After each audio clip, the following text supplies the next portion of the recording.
Your welcome, your hospitality is as warm as it is magnificent. We're very honoured to be here at your invitation. As you said, our two nations have so much in common. Cricket, of course, but we have a commitment to democracy and the rule of law. And you lead, sir, the largest democracy in the world. Indian historians have often described that India was an improbable democracy, but it is the world's largest. The success you have achieved is the wonder of the world. The largest democracy in the world, shortly to be the largest nation in the world, built out of so much diversity, and you've achieved this remarkable unity of purpose. And defying again skeptics, you've delivered a growth rate that is equally the wonder of the world, recognising that opening markets, deregulation, enabling businesses and individuals to pursue their own dreams, their own freedom, is the way to deliver the prosperity upon which all depends. Now, Australia has, Prime Minister, the resources and the expertise, as we've just seen, to make a very substantial contribution to India's growth and development. Spanning education, training, science and innovation, our dynamic and growing knowledge partnership can be truly transformative. We're already working together to harness the creativity and the drive of our best and brightest minds. Our flagship joint research fund, the Australia-India Strategic Research Fund, is Australia's largest with any country, and it's helped our universities, research institutions and companies to solve the practical challenges in critical areas to both countries, including health, food security and energy, as you've noted. The Deakin Terry Nanobiotechnology Research Centre, which we just inaugurated, and I might say, Prime Minister, having been involved in the technology business in the past, I always approach any live demonstration with great anxiety. There is often in the technology business they talk about the demo god, which is a malevolent deity which generally makes sure that live online demonstrations don't quite work. But that was brilliant, and I want to say thank you to the Chancellor and Vice-Chancellor of Deakin University for allaying my concerns. So well done.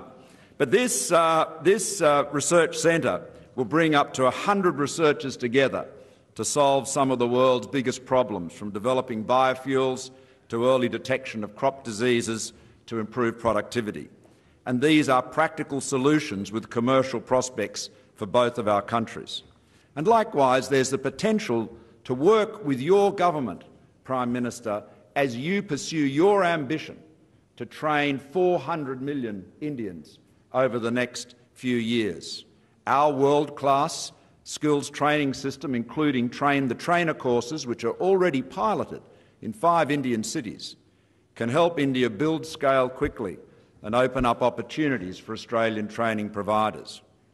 As you noted, more than 60,000 Indian students studied in our institutions in 2016, and I'm committed. We had a very fruitful discussion about this, and Prime Minister, you gave me a lot of great advice. You have made education and higher education such a passion from your time in Gujarat to now as Prime Minister of India. It was very, very helpful, and we will continue to ensure that we provide outstanding opportunities for Indian students, and also that Australian students learn more about India by visiting and studying here, including through the scholarships and grants supported by my government's new Colombo plan.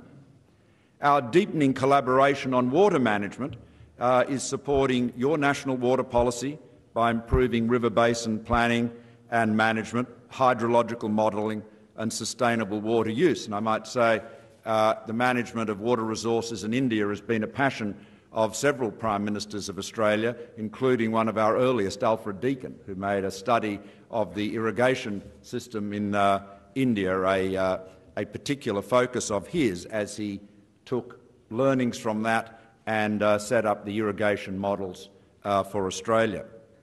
Our know-how and resources are already partnering with India's 24/7 Power for All, Smart Cities and Make in India programs, but there's room for further growth. We've worked closely with India to meet our respective requirements for the provision of fuel for India's civil nuclear program, and we look forward to the first export of Australian uranium to India as soon as possible. Now, Prime Minister, you recognise that all Indians need access to reliable and affordable energy. And like us, you share a technology-agnostic, all-of-the-above approach. Pragmatic. That's exactly how we focus on the issue. So we're pleased to be providing increasing quantities of high-quality coal for steelmaking and increasingly for power generation with advanced supercritical technology. Like Australia, India is planning to increase its pumped hydro storage capacity, and we look forward to sharing expertise in that vitally important part of the 21st century energy system. And India, like Australia and many other countries, is also advancing solar energy. Indeed, we believe that by next year, about 60% of the world's solar cells will use technology developed by Australian researchers. Solar energy offers lower-cost distributed energy, which is of particular importance in the developing world. So I want to congratulate you, Prime Minister, for your global leadership in establishing the International Solar Alliance, and I'm very happy to announce that we will join that alliance. Now, our trading relationship is delivering significant benefits to our respective nations. Last year, two-way trade in goods and services was nearly $20 billion, more than double what it was a decade ago. But given the complementarities of our two economies, this is a fraction of the level it could and should be. Now, we're working with India to secure timely conclusion of a quality regional comprehensive economic partnership, the RCEP, which would provide a significant boost to regional confidence.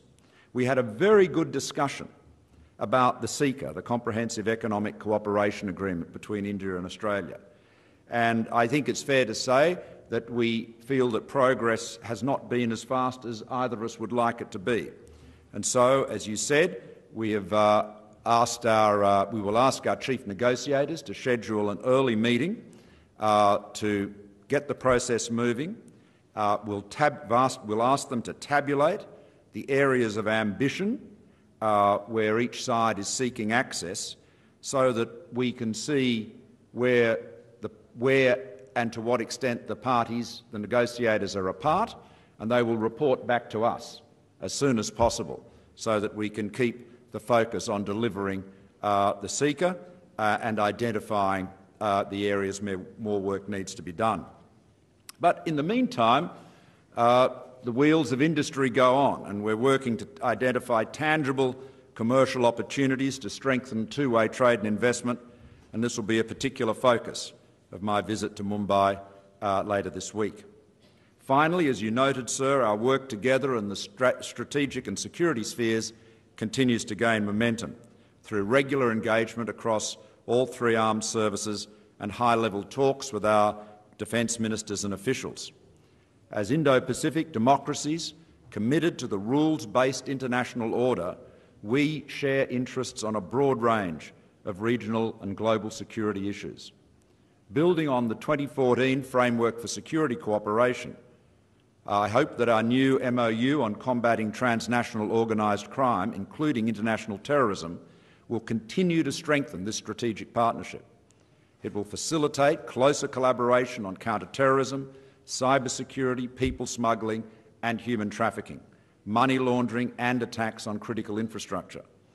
In addition, as you noted, we're working more closely together with our friends and partners in the region, including through the East Asia Summit and the Indian Ocean Rim Association. So, in conclusion, thank you, Prime Minister Modi, for your personal commitment to helping us realise the full potential of the Australia-India partnership. With our shared commitment and the passion, the ingenuity, the determination of our two nations, I have no doubt that our partnership will go from strength to strength.